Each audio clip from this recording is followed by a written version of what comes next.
فری سولر سیستم به د کل نه شروع کیږي. د دې په باره کې ځینې کسان تاسو کوي کم چې د خیبر پښتونخوا حکومت د دې اعلان کړو چې موږ به فری سولر سیستم شروع کوو، نو بیا د هغې دپاره رجسټریشن وشو.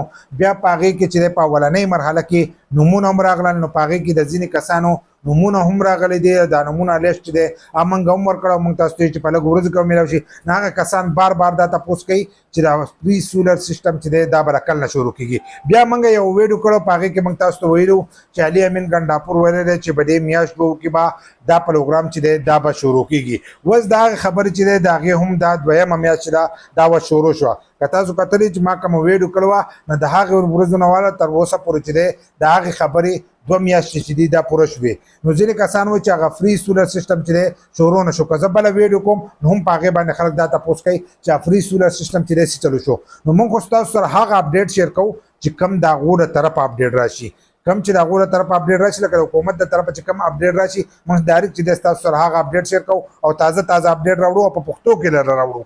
که تاسو وګورئ بل څوک په تاسو سره دا معلومات دومره نه راوړي لکه زه چې لکه معلومات دا راوړم، نو موږ دغه معلومات تاسو سره راوړو. د هغو د طرفه اپډیټ راشي موږ تاسو سره هغه اپډیټ شیر کوو. نو علي امین ګنډاپور چې دی هغه د ځان نه مریم نواز جوړه کړې. دا ویډیو چې شیر کوي چې علي امین ګنډاپور ته ورسي. مریم نواز چې دی هغه هم ډېرې دنیا اعلانونه چې دی هغه کړي دي، او دغه شانتې علي امین ګنډاپور چې دی هغه هم دنیا شیزونو اعلانونه کړي دي، خو یو کار چې دی الان سات تر اوسه پورې شروع نه شو.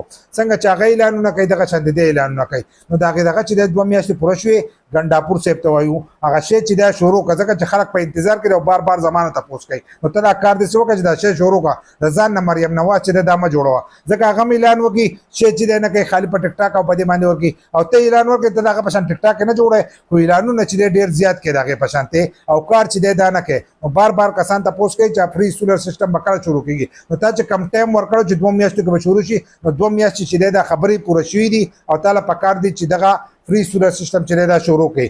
بل دا ویډیو راوالی دا مخکې شیر کړه چې هغه ته لازم ورورسي چې هغه د خبر نه خبر شي چې 2 میاشتې پوره شوي دي.